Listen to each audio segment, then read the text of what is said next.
Hello and welcome to a spooky episode of my DIY and sewing channel, CaitMakes.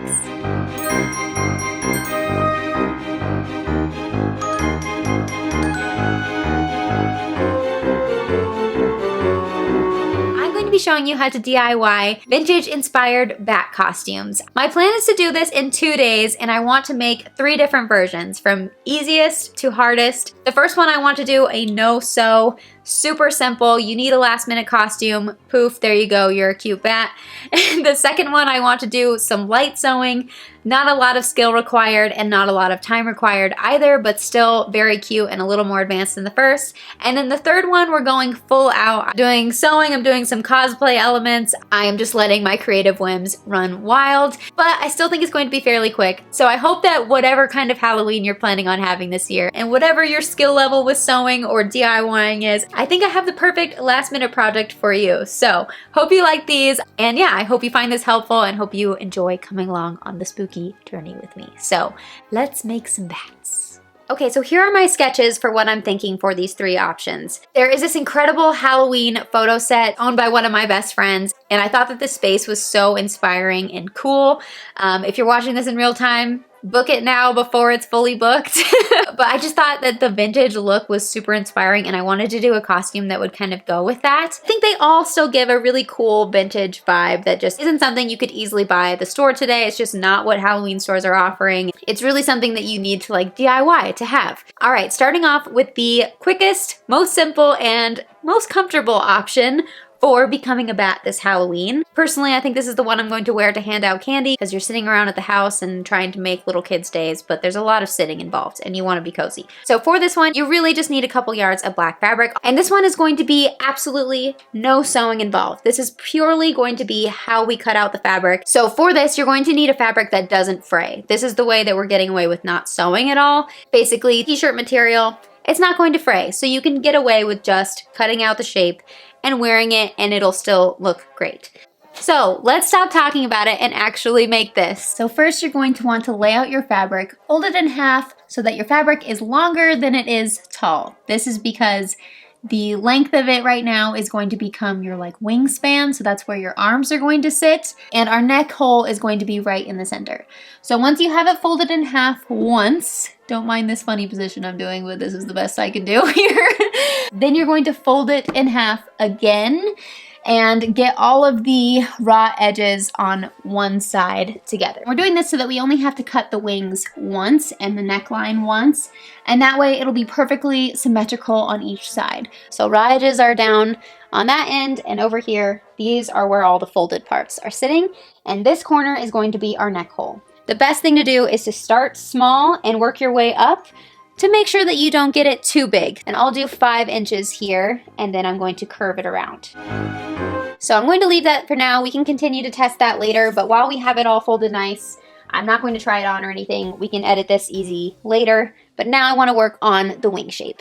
Okay, so I went ahead and sketched mine, so you know how I did this. I started off at the corner here, and then I just drew my first wing peak. I'm trying to keep the point of each wingtip going vertically down from the sleeve, because if I curve it out, which is kind of what I started to do when I first started drawing it, the fabric isn't really going to lay that way since it's not stiff, so it's naturally going to lay straight towards the ground. So I'm going to go ahead and work with gravity and make my 3 points of my wing go as straight down as possible. And I just did 3 tips, and then I wanted it to come to a point at the back. So I did a point straight down to the far corner. Okay, so after I did it initially, I decided I wanted to try and use up more of this fabric, so I just made them a little bit longer.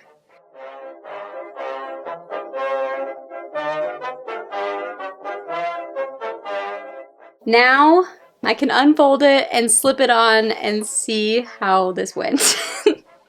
Okay, you're getting a sneak peek of this one because you just have to see how easy this was and how effective. Oh my gosh. So this is going to be open on the sides and on the bottom, obviously. So I'm going to be wearing a leotard and tights underneath this. This is not covered between the arms. It's basically a bat poncho is what we have made, but that took 10 minutes. 10-minute costume if you have some black fabric laying around and you're a bat.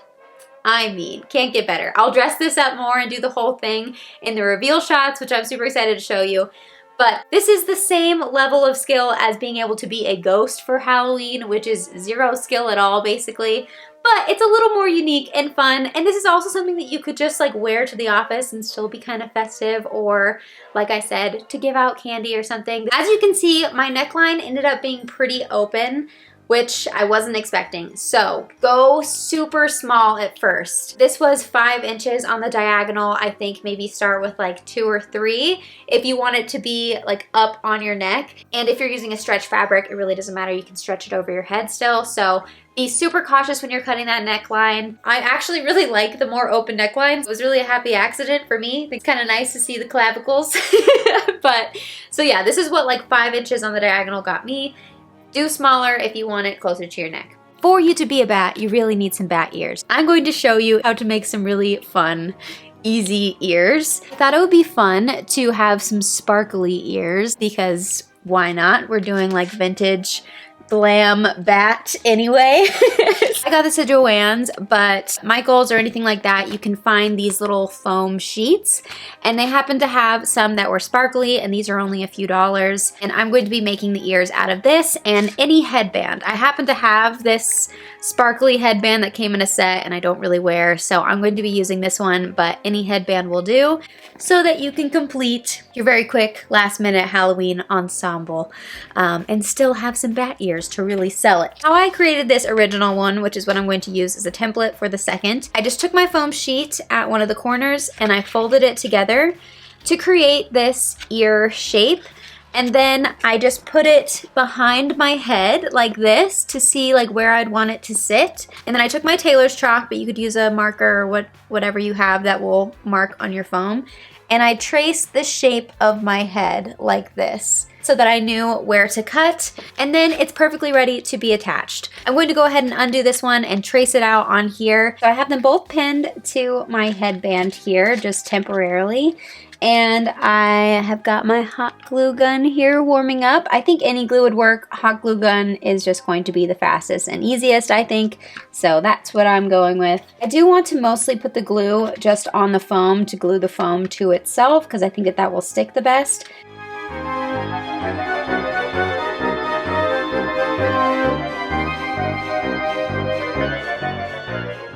And then I'll glue the second bit. So this is glued to itself, and now I'm going to fold this one over, put a strip of glue where that's going to sit, and attach this one.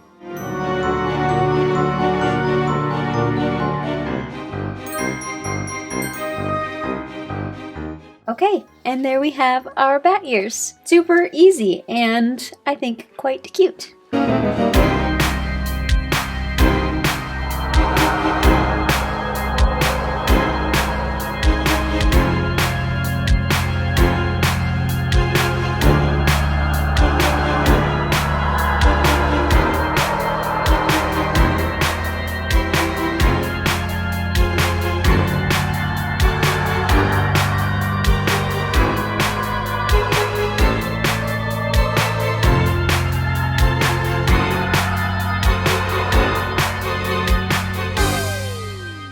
Okay, so we have our 10-minute very quick option that is the most casual also. Now I want to do the medium difficulty, medium effort level. I'm going to time myself as I do this. It's going to be similar to the first one, but I want to add some extra details to make it a little fancier, a little less casual, something that you could wear to any Halloween party, and I think we'll just make it a little more fun. So this one also needs some things that you already have in your closet. I'm going to be using a leotard and some tights to pair with this. Basically, we're using see-through fabric, so you need something to wear under it. I'm going for this kind of vibe here. I wanted to do these DIY style because I just feel like this is kind of an underused costume, and it's something that I think is so simple and can be either really cute or a little bit sexy, and you can kind of go either way. I just think it's really versatile. So make sure to let me know down below if you're going to try any of these, if you found it useful, or if you you've ever dressed up as a bat for Halloween. When this idea came to mind, I of course typed it into Google, and I felt like the options were so lame. You know that they'll be even worse when they get to you because Halloween costumes are just notoriously poor quality. So yeah, I hope that if you're struggling for an idea or if you need something quick, that one of these first two will save your Halloween and also be a fun project for you. And of course, there's also the super full out version if you're also feeling like going overboard this Halloween like I am, that you can follow at the end. But these first two I definitely think are great for a last minute panic, you need a Halloween costume. But yeah, let's get into this second version. So I have 2 yards of organza fabric here. I folded it in the same way we did last time. Fold it in half once and then again with your arm span part at the top, and then the folds are on this side. Okay, just for fun, so that they're all different, I decided to do more points this time. I think I did 1, 2, 3, 4, 5, and then a center back one. And yeah, I'm going to go ahead and cut this out. So, oh, I wanted to count the time. So we'll say I started at 4 o'clock, since it's 4:07 now. It's probably about how long that took me.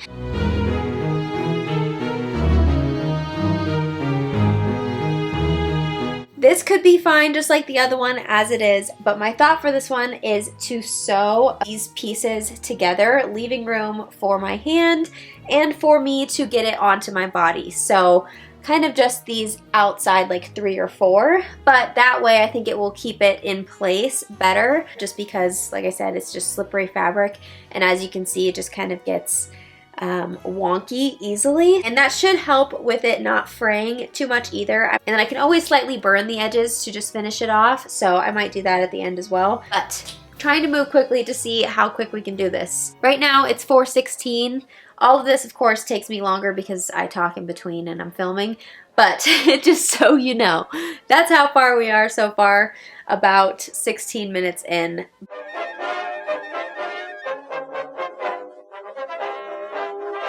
Okay, so since my fabric is being kind of difficult with that, and it's kind of snagging on my machine, I am just going to do from the first point down to the second one, and I went ahead and tried it on, and it does keep the whole thing in line way better. So I think that that's really enough to just keep it in place, and I'm going to do that on the other side, and less sewing, so great. I put tissue paper underneath it after I figured that out, and it helped a little bit, but this organza is still just a little bit delicate for how aggressive my sewing machine is.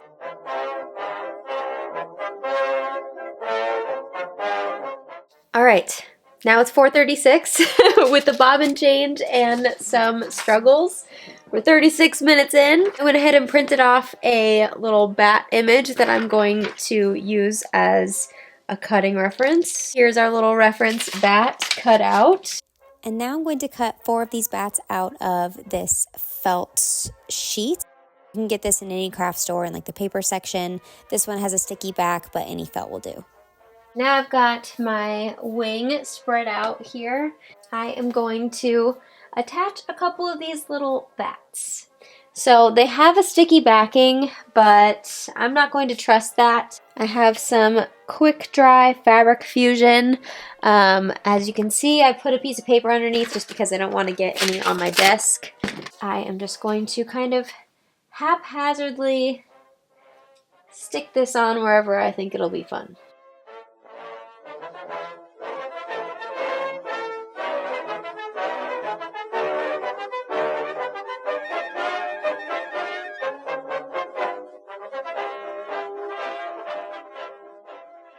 And that is it for our second costume. Now it's time for the reveal.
Okay, for my most difficult one, and the one that I am super, super excited about, this is the image that inspired this one. Found this on Pinterest. I just loved this look. I thought it ticked all the boxes. It's vintage, it's unique, it looks super fun to try and make. For this one, I have 3 yards of pleather fabric to work with that was on sale at Joann's in the costume section.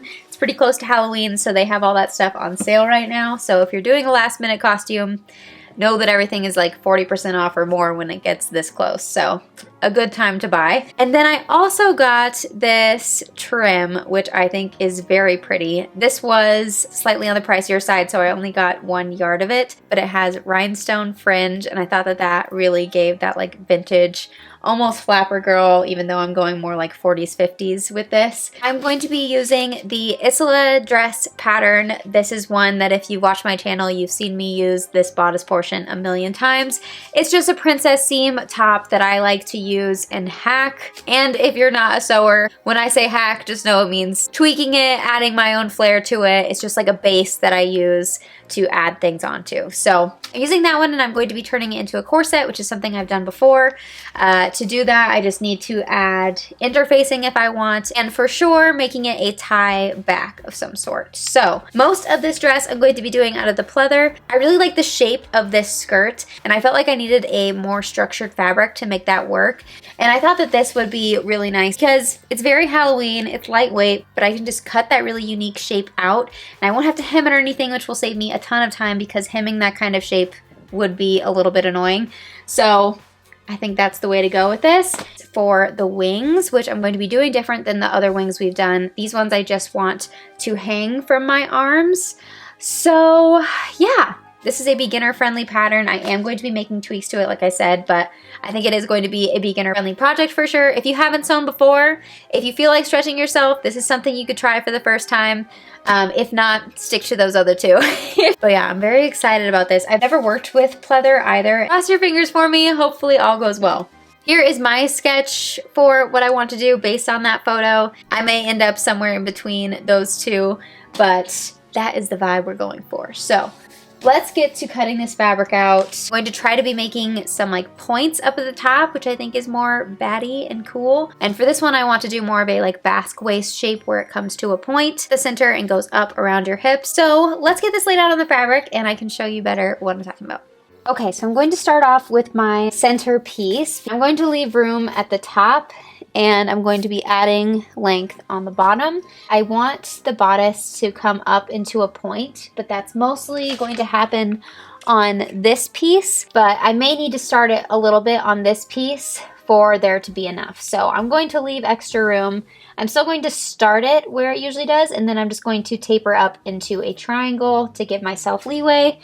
And then for this, like I mentioned, I want it to be a basque waist. So I'm going to want this to come down into a point, and then I will taper it in a diagonal from there. But basically, I'm going to be kind of eyeballing this. You can look up a like basque waist corset pattern if you want to recreate this yourself and you don't want to play this little game. But personally, I don't like to buy patterns if I don't need to, and I know I can make it happen from this base. Just kind of trace what I plan to do here, and this is all going to stay the same, and then this, I'll make my mark down here at 5 inches. Already looking very batty. And then for the piece that's going to go next to that, we're going to need to do something very similar with creating the point. So I've gone ahead and laid this next to it just to make sure I've put the notches together, which is very helpful.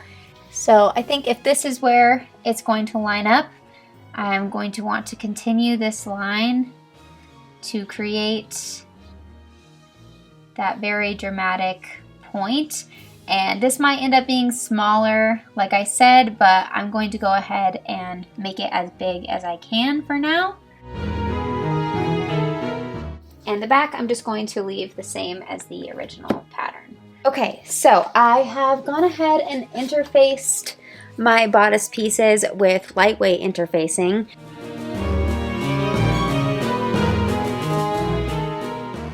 I think that's good. It gives it a little bit more structure, but the seam still looks nice.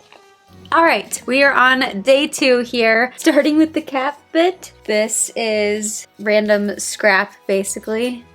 Have it folded in half, and then I basically just made like a half circle and just adjusted it slightly to whatever depth when I tried it on my head. So I'm going to go ahead and sew along my chalk line here and then adjust as needed.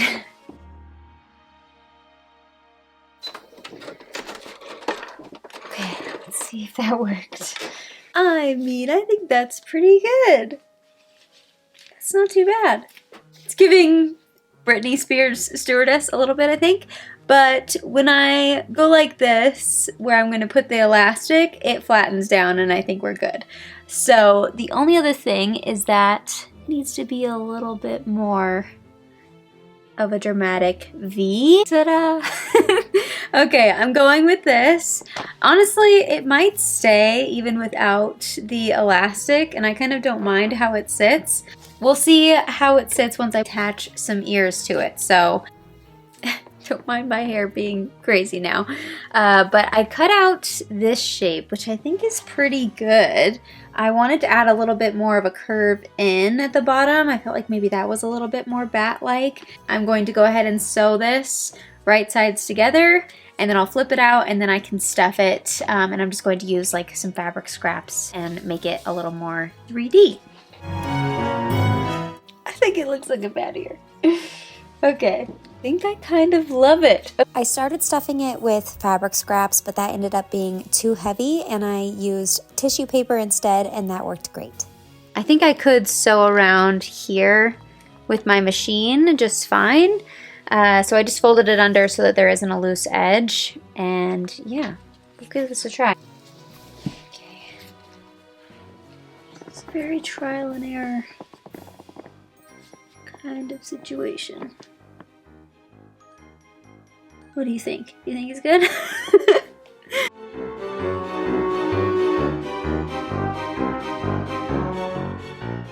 It worked!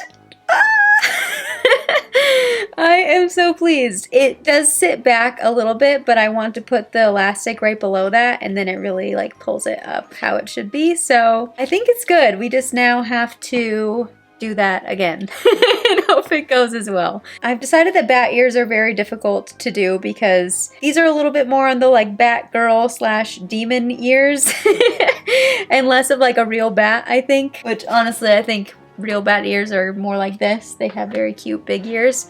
But yeah, I think this reads bat. I think we're good. All right, now to secure it, I am going to be using some clear elastic that's going to go under my chin, and I'm just sewing it right underneath the bottom of the ears. So I'm going to put this other one on quickly. Here is our little headpiece. Not too difficult. Definitely a little bit more time consuming than this one. There's a lot of trial and error in this just to make sure that it really like fits your head and to get the ears right and everything. So this one's a little more finicky, but still not very difficult. I have never made a headpiece or anything like this before, and you can really just kind of guess on the shapes and just keep tweaking until it works. So yeah, pretty pleased with it. Excited to show you how it looks in the final result. Well, I was just showing you how I cut this front skirt, and I think that it wasn't recording. Basically, I'm just trying my hand at draping it, and I wanted it to be on the bias, so I put the corner of the fabric up like this, and then I just pinned it to the side here, and then cut along the side seam of my mannequin, and then did the general V shape that I need to recreate the skirt I've been referencing. The other thing I've been doing this evening is using some form clay for the first time. This is a like cosplay tool that I've never used. Basically, I started off with some foil in the shape of a little shoulder detail, and then I've covered it in clay. This is still drying. It takes about 24 to 48 hours, so I wanted to get a head start on it. But my hope is that I will be able to attach it to the bodice and have this cool detail, maybe some more. We'll see how far I get, but at least I would like 2 of these on there because that's in the original drawing as well, and I think it'll look really cool. I also did this foil detail to add some more wing texture. So if I have enough form clay and enough time, I might add that as well. But basically I want there to be kind of a bat detail here, like I had in my original sketch and like my reference photos. My original plan for the bat detail was just to use the iron-on foam or iron-on felt that I got at Michael's to just kind of cut out a bat and have that detail here. But I thought I would go ahead and try out a new trick, since what better time is it to test out some cosplay things than for Halloween, and this seemed like fun. So we'll continue with these things tomorrow. I'm about to call it a night because when you work on these things too late, often mistakes get made. So it's now going to be a 3-day instead of a 2-day project because I'm having fun being a bit ambitious with my most difficult one. Most likely I will see you guys tomorrow morning. Talk to you soon.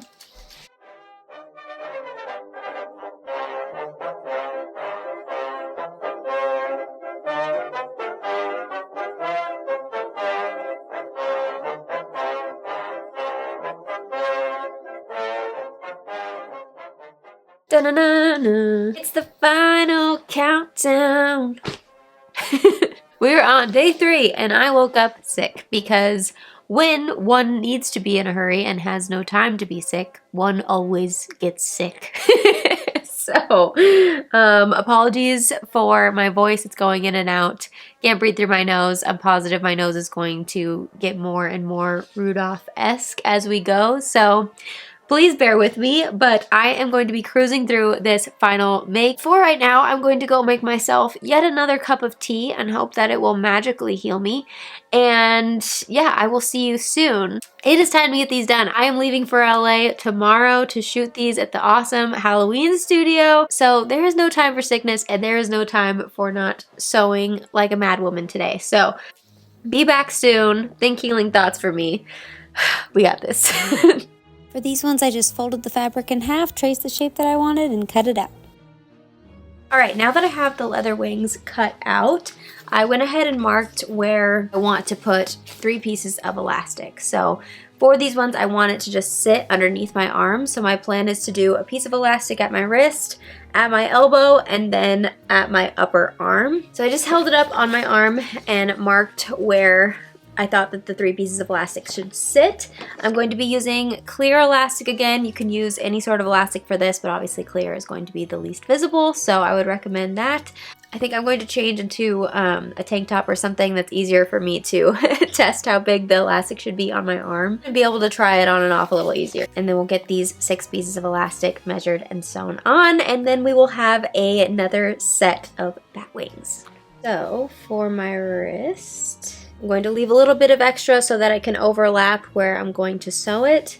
And then the same thing for the other side, so I'll just cut another one using this. All right, and now the easy part, we just sew it on. So just wrap it like this and have a little overlap, and then I'll sew right in the middle of that. I'm gonna try to do it on the wrong side, and then maybe it'll be totally invisible. We'll see if I regret that or not, but we're gonna go with that.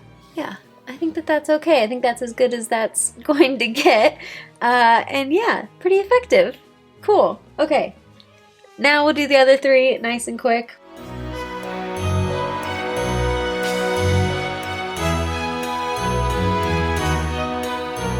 Alright, I'm not going to show you completely, but I did decide to put this last one on my middle finger instead, just because I made these like the full width of my arms, so that worked better. But yeah, I am happy with it. And these wings are completed. Okay, so I have my lining all sewn together, and now before I can attach the lining to this, I need to solidify the neckline. I know I wanted to change the shape a little bit. I am going to be adding a bat detail to the front of this, so I definitely want it to have more of that almost sweetheart neckline, but I want it to be a little bit sharper, just like a V here, but not too deep, but just to kind of mimic a more bat-like shape. So for that, I'm just going to mark with a pin about how low I want this to sit. If you don't have a mannequin, you can just do this like on your body and mark where it wants to sit. This is just easier, so I'm doing it this way. But I think I want the point to come down to about right here. And then take this off of here, I'll fold it in half, and then I'll make one cut from here to the corner so that it's even on both sides, and then we should have a totally new neckline going on here. So I'm going to get this unpinned and we'll get it cut. I'm going to start where my pin is, and then I'm just going to join up with this line at a nice steep angle. Okay, I think that looks pretty good. I am going to put it back on my mannequin just to double check how it looks, and then if I like it, which I think I will just use that as a template to cut the same shape on my lining. Now we just sew them together, and the key for anything with a lot of curves or sharp angles like this is just to make sure that you snip your seam allowance all along those curves, and that way when you turn it out everything will lay nice, otherwise it's not going to look right. The cold really got to me this night, so you're getting voiceover, Caitlin, instead.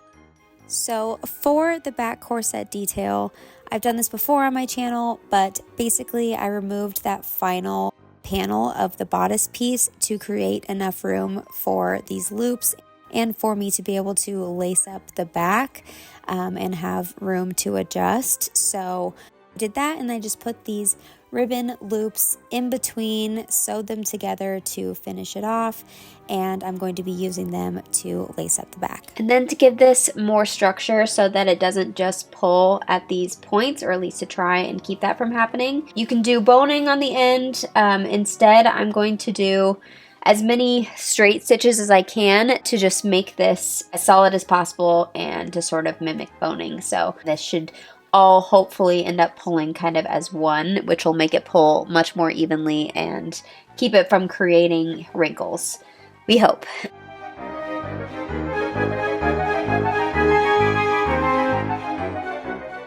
Okay, so I did quite a few, 7 total, but it feels much more secure now, and I think that that will help a lot when I cinch it. So now I'll just do the same thing on the other side. And now we're back to the skirt. I am just tracing out the shape that I want to cut with my chalk, and I did decide to keep the skirt and top separate at this point. Just seemed a lot easier, and I'm really glad I did.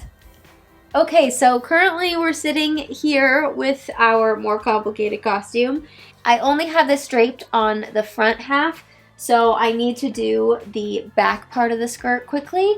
And I had 3 yards of this leather fabric, which I thought was going to be too much, but since I decided to make the wings out of the leather too, it's actually just enough to do everything. So this is our salvage edge. So I'm going to take it on the bias, and I'm going to pull this up high enough so that I can have a straight across waistband.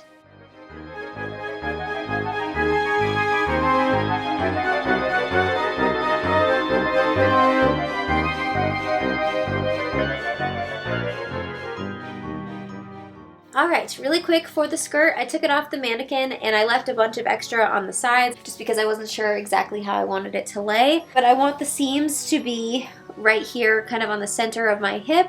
I think that looks the most like the original image and just makes the most sense to me on how to do it. So I just went ahead and pinned the front and back together and fit it exactly to my body.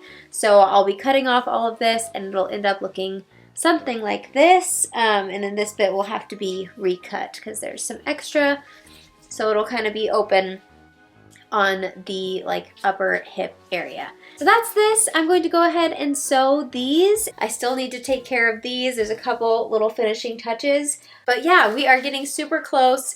The skirt was definitely intimidating me a little bit for some reason, and now I think that it's actually super simple. So we'll see how much more of this I get on tape for you, but yeah, I think that gives you the general idea of how I've created this. Final touch, I want to add a little bit of this to my skirt. The original image, it's kind of unclear. It sort of looks like there's some other fabric in between where the high slits are. So I'm not going to add extra fabric, but I do want to add these little fringe in the corner, which I think will be really cute. I just put it into the highest part of the slit and I just did 3 little stitches, one at the top and then at the side, so that I didn't have to worry about running over these rhinestones that would obviously break my needle. This works great, and then I just left the tool because I think it's kind of nice to have a little bit of sheer fabric right there. And yeah, it just adds kind of a fun touch and I think still nods to the original image. While I still have decent light, I just want to say thank you again for watching this video. If you liked it, make sure to like, comment, and subscribe.